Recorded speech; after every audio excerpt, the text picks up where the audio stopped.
When life gets on top of you and you feel like it's all becoming too much, it's easy to let things spiral out of control. I've been there. That place where you feel like the weight of the world is on your shoulders. If you think it's hard to change the lives of 10 people, change their lives forever, you're wrong. I saw it happen every day in Iraq and Afghanistan.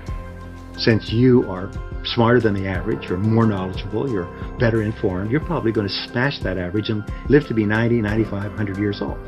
To understand that there's something that has to be done, don't run for stats, don't run for glory, run because you know it's necessary, but understand that endurance is required. Don't let dead weight slow you down, because dead weight is exactly that. It's dead, it has no life, but you have life.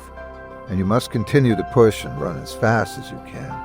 And if you feel that you're getting a little tired, if you feel that you don't have enough left in you, I suggest you push that next button. I suggest you go into that second and third gear.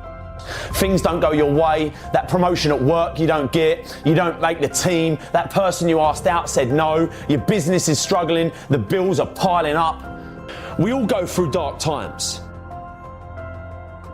My advice to you is to focus on finding the light. You're nervous, you're scared, you're worried, and you don't know what's going to happen. It may seem like things aren't going to get better. It may seem like all of the days, the weeks, the months are all merging into one, and it seems like you can't make a difference between one day and the next. It may seem like these things are not going to get better, like the world will be forever changed, like things won't be different. But changing the world can happen anywhere, and anyone can do it. So what starts here can indeed change the world. You will likely fail often. It will be painful. It will be discouraging. At times, it will test you to your very core. At that darkest moment of the mission is a time when you need to be calm, when you must be calm, when you must be composed, when all your tactical skills, your physical power, and your inner strength must be brought to bear. If you want to change the world, you must be your very best in the darkest moments. If I have learned anything in my time traveling the world, it is the power of hope. It may seem like we're losing so much, and part of that may be true, but we are also gaining. We're gaining perspective. We're gaining appreciation. We're gaining understanding. We're gaining hope. We're gaining connection, even if it is just through a screen. We're gaining trust. We are gaining support. We are gaining presence with the people in our lives and people that we don't even know. We're gaining love for people that we've never met, and we're gaining community with people that we have not and maybe will not ever meet. Through the stress, through the anxiety, through the worry, through the frustration, through the anger, through the fear, we will become stronger. We will become better. We will become this altered version of ourselves that has a deeper understanding for what's possible, that has a deeper appreciation for the people in their lives. We will become more connected. We will have a deeper appreciation for life than we have ever had before. The power of one person, a Washington, a Lincoln, King, Mandela, and even a young girl from Pakistan, Malala. One person can change the world by giving people hope. Start each day with a task completed. Find someone to help you through life. Respect everyone. Know that life is not fair and that you will fail often.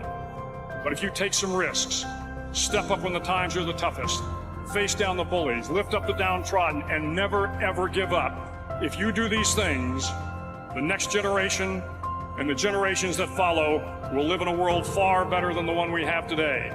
And what started here will indeed have changed the world for the better. Finally, in SEAL training, there's a bell. A brass bell that hangs in the center of the compound for all the students to see.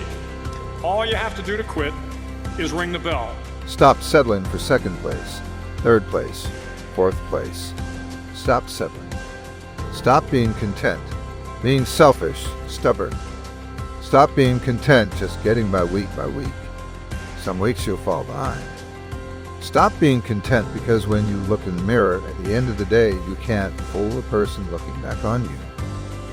Everybody on social media ain't the person that you think they are. Because you are great.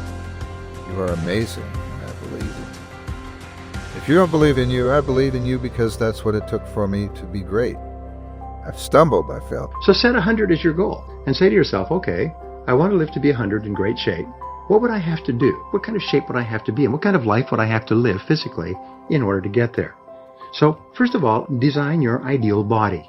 If your ideal body was perfect, in other words, weight, fitness, tone, stretch, flexibility, and everything, if your body was perfect, what would it look like? And make a list of all the things. Remember, when you were a child, your body was perfect. And if your body's not perfect now, it just means that maybe you've forgotten to do a few things or you've done a few things you shouldn't have done. So start off with a clear picture of your perfect body and recognize that that is possible for you. Now, the key to physical health has always been contained in the 5-word formula. Eat less and exercise more. Eat less and exercise more. It's time to rise up and inspire yourself. Be the better version of yourself today. You can be your very best every single day. You don't get to choose how you start in this life, but you do get to choose what you do. There'll be times you feel incapable of rising to meet the challenges that face you. You'll be tempted to turn your back and run, but running is never the best option.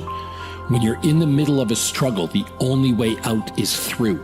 Rather than running away from obstacles or trying to figure out some kind of way around them, go right through them. Get your tail out of the passenger seat, jump in the driver's seat and floor it. Start grinding for your light, for your success, because it's in you.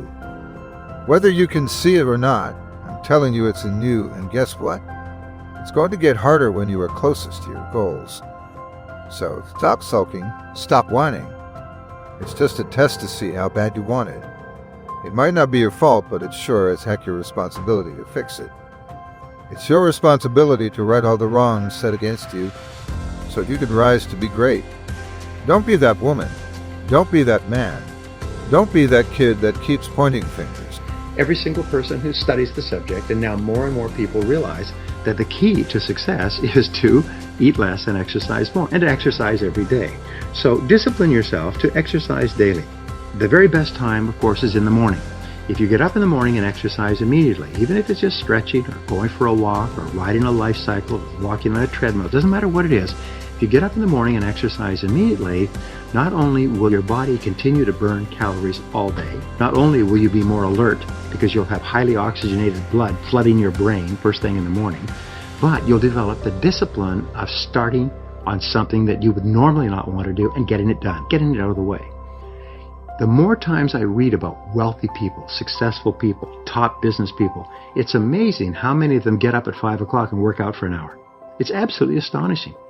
Over and over again, you see their daily routine is they get up at 5 or 5:30 and they work out for an hour before they start planning and organizing their day. Brace yourself, steady your nerves, put your head down, and tackle whatever you face head on. The storm may jar you a bit, but I promise that you won't buckle and you won't break. Believe in your ability to weather the storm.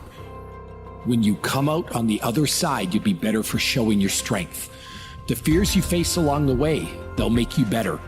Our biggest fears always carry with them the greatest opportunity for personal growth. Our fears and how we face them brings out the best in us. If something doesn't scare us, if something doesn't challenge us, it doesn't change us. In life, we have two choices. We either step forward, expose ourselves to risk and evolve, or we play it safe and we step backwards into the shadows. Remember that the safest path brings the least reward. Stop being afraid of what could go wrong and start believing in what could go right. Sometimes you got to take a break from just about everything, disappear, come back, and shock the world. I'm talking to that athlete. I'm talking to that administrator. I'm talking to that nurse, that doctor. I'm talking to that student. I'm talking to that communicator. I'm talking to that pioneer, the inventor. I'm talking to that entrepreneur. I'm talking to that preacher. I'm talking to that person who refuses to stay.